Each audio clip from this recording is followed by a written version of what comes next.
뉴스의 핵심을 파고드는 시간, 다시 만난 뉴스. 오늘도 김인혜 계장과 함께 하겠습니다. 어서 오세요. 네, 다시 만난 세계 김계장입니다. 이 음악 다시 만난 세계. 네. 그래서 계장이죠. 네.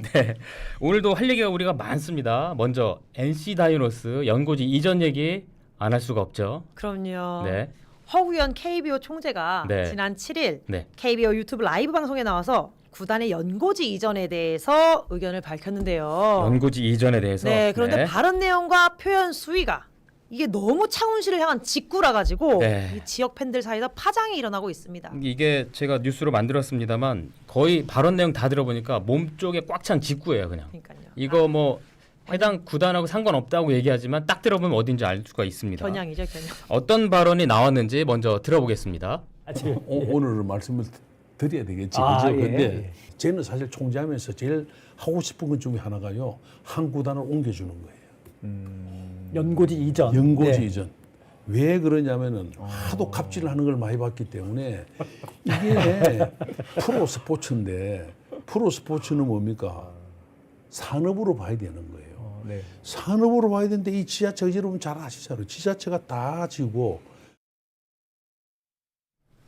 여러분 딱 들으시면 아실 것 같아요. 예, 워딩 워낙 세죠. 한 가지 하고 싶은 거 연고지 이전 이렇게 얘기했습니다. 네, 이게 영상을 쭉 저도 봤는데요. 네. 지자체 중 야구단 유치하고 싶은 것 많다. 네. 12개 구단 가능하냐? 진행자가 애둘러서 이렇게 질문했지만 네. 이거 100% NC 얘기 아닙니까? 저도 뭐 그렇게 생각할 수밖에 없는 것 같아요. 지금 10개 구단인데 하나 더 창단도 여건상 쉽지 않다고 했는데 12개는 더 어려우니까. 그래서 연고지 이전이 그나마 가장 현실적이다 이렇게 얘기한 거예요. 근데 연고지 이전 다음에 하도 갑질하는 걸 많이 봐서 이 얘기를 했거든요. 갑질이라는 단어 쓴 것도 그렇고 지금 NC하고 창원시 얘기를 드러내는 발언들이 계속 이어져서 나오고 있는데 이어서 조금만 더 보겠습니다. 창원은 제가 잘 아는데요. NC 거는 시장이 네 분이 바뀌었거든요. 네 사람인데 생각이 다 달라요. 예. 첫 번째 유치했던 시장은 적극적이고 그 다음도 했는데 뭐 다 다른데 NC가 굉장히 힘들어했어요. 그래도 창원이 그때 했던 이유 중에 내가 마산 창원 진해가 통합을 했잖아요.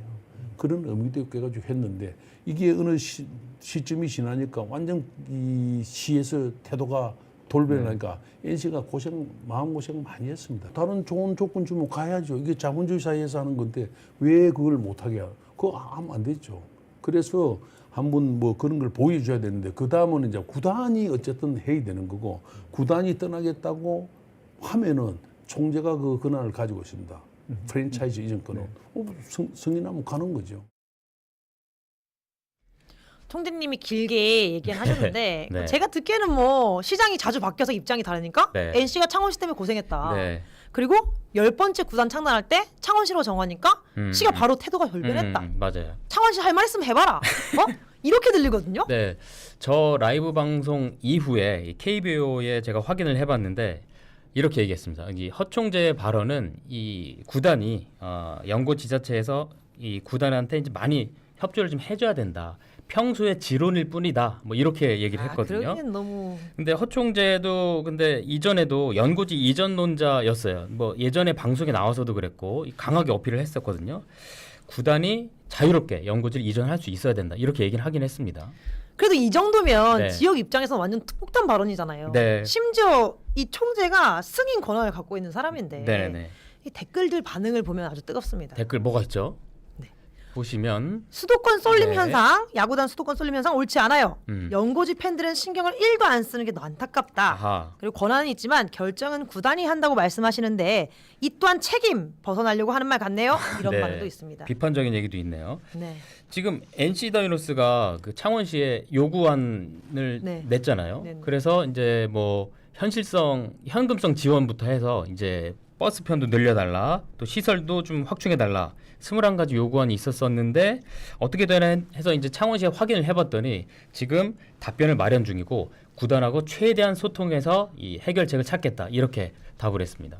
아이고 팬들이랑 지역 주민들을 쏘고 이렇게 타러 가는데 네. 창원시가 조금 살짝 느긋한 거 아닌가 네. 저는 그런 생각이 좀 듭니다. 오늘 제가 차 타고 오면서 또 방송국 오잖아요. 네네네. 근데 또 NC 팬들이 또 이제 옷 입고 가시는 거예요. 아. 마음이 너무 좀 그렇더라고요. 지금 저희 거의 뭐 10번 가운데 지금 네, 7번 정도가 7번 했고요. 그래서 사람들 입장에서는 이제 간다는 거야, 만다는 거야. 예. 좀 논쟁이 필요하실 수도 있는데 이게 구단 연고지를 옮긴다는 게 지역 생사랑 너무 밀접해가지고 네. 우리 다시 만난 뉴스에서 계속 전해드리려고 하고 있습니다. 아, 지금 뉴스 파다가 왜 이렇게 NC를 많이 하나? NC 특집인가 생각하실 수 있겠는데 그만큼 지금 첨예하게 이 사람들이 관심을 가지고 있기 때문에 그렇다는 거 말씀드리고 무슨 일이 있었는지 NC가 왜 떠나려고 한다는 건지 알고 싶으신 분들은 유튜브 MT타카를 통해서 방송을 보시면 도움이 좀 될 것 같습니다. 자, 다음 소식 한번 알아볼까요? NC 이전 소식은 저희가 좀 말리고 싶은 소식이고 그렇죠. 근데 반대로 좀 당겼으면 하는 것도 그렇죠. 있죠. 그런 사안이 있죠. 네, 그 뭐죠? 요즘 핫하죠. 해양수산부 이전. 네. 네, 요거 이재명 대통령이 네네네. 해양수산부 올 12월 안에 부산으로 이전하라 공식화하면서 부산시와 지역사회도 빠르게 움직이고 있는데 네. 부산뿐만 아니라 경남에서도 움직이고 있다면서요? 그렇습니다. 이게 해양수산부를 부산으로 이전하는 거는 단순히 정부 부처 한 곳, 공공기관 한 곳이 오는 게 아니라 아예 진짜 이재명 대통령의 부울경 해양수도 육성이라는 큰 이 계획의 이 마중물 사업이기도 합니다. 거기다가 이걸 좀 크게 보자면 북극 항로 개척 그 시발점이 될 수도 있는 거거든요. 그래서 이제 동남권 전체를 보면은 아주 뭐 크게 발전할 수 있는 기회일 수도 있고 또 우리나라 미래 먹거리하고 직결된 사안일 수도 있기 때문에 경상남도도 가만히 있을 수만은 없는 거죠. 그럼요. 부산에 오면 아무래도 영향을 받으니까. 아, 그럼요. 바로 인접해 있으니까. 네, 오늘 해수부가 네. 부산 진역 근처 빌딩으로 임시청사를 꾸린다는 발표가 나요. 아, 부산 진역 근처로 네네네. 임시청사 벌써 발표 났네요. 네, 거기 3년 있겠다는 건데 아직 정식 청사는 어딘지 네. 발표는 아직 모릅니다. 네. 네. 일단 경상남도에서는 해수부 청사 위치를 두고 부산 쪽에 치우친 북항보다는 부산항 진해 신항에 와야 한다. 아, 이렇게 진해 조금씩 신항 쪽으로. 네, 의견을 내고 있는 상황인데요. 음흠. 해수부가 부산 신항으로 오면 네. 경남에 어떤 영향을 줄지 우리 이 기자가 뉴스에서 꼼꼼히 살펴주셨다고요? 그렇습니다. 뉴스 보셨나요? 네, 맞죠. 알겠습니다. 진짜 목소리 좋으시더라고요. 일단 부산 신항은 일단 우리나라에서 물동량이 가장 크고 또 세계 2위의 환적항입니다. 아, 환적항이 뭐예요? 네, 환적. 그러니까 컨테이너 옮길 때 이 옮겨 싣는다는 거죠. 아. 작은 컨테이너 화물 하나하나를 큰 배에 모아서 한꺼번에 간다는 거죠. 아, 그 택배로 치면 그 허브 같은 거네요. 그렇습니다. 아, 정확합니다. 네네. 그래서 이제 부산항 진해 신항이 그러다 보니까 북극 항로 진출을 위한 거점이 될 수 있다. 이렇게 보는 겁니다. 근데 진짜 해수부 좀 빠르긴 진짜 빠른 것 같아요.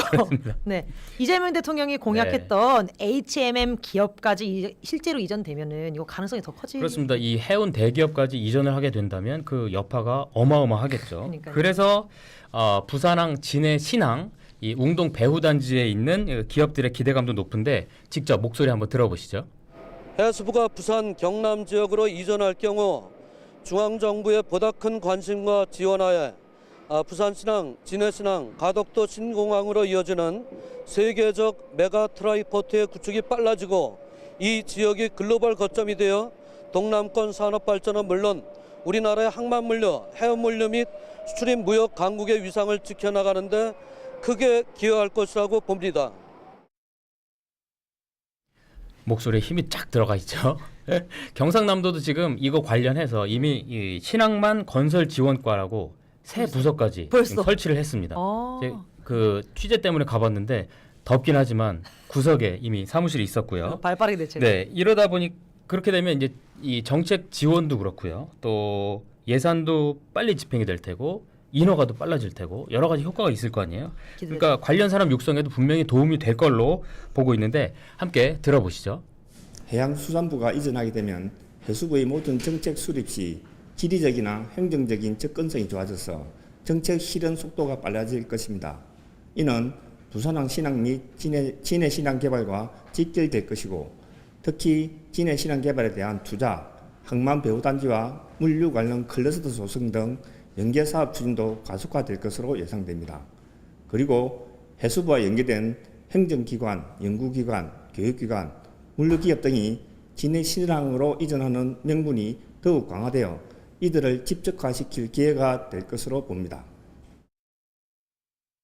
저는 무엇보다 네네네. 이전하면은 사실 네. 지역 일자리가 아, 그럼요. 많아질 거 너무 기대되거든요. 네네네네. 해수뿐만 아니라 지금 연계된 기관, 음. 기업들까지도 와주면 우리 청년들, 아, 구직자들 그렇습니다. 입장에서는 설레는 일이죠. 저 뉴스 취재하면서 대학교에서 이제 학생 인터뷰를 했는데 역시 그 학생도 일자리에 도움이 그러니까요. 될 것 같다. 안 이런 얘기를 떠나잖아요. 했습니다. 예. 그러니까 지역에서도 해양이나 뭐 수산 쪽이나 물류 쪽이나 인재를 키워내는 노력을 지금부터 해 나가야겠고 경상남도도 계획을 갖고 있습니다.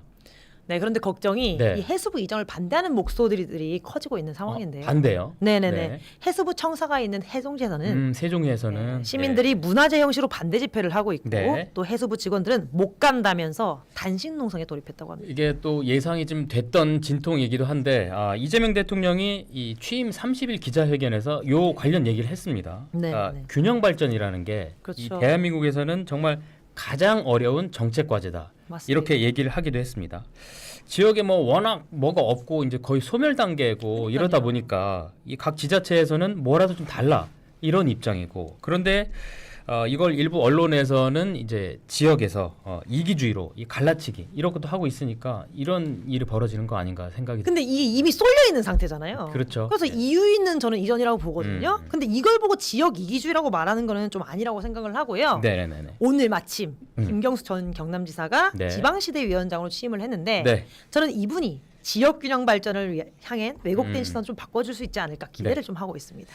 오늘 제가 이 현장을 갔다 오셨죠? 그렇습니다. 아. 세종까지 거의 왕복 한 500km인데 지금도 좀 멍한 아이고 상태인데요. 힘드셨겠어요. 네, 지금 해수부 또 지방시대위원회가 지금 세종에 있기 때문에 갔다 왔는데 지금 화면에 나오고 있죠.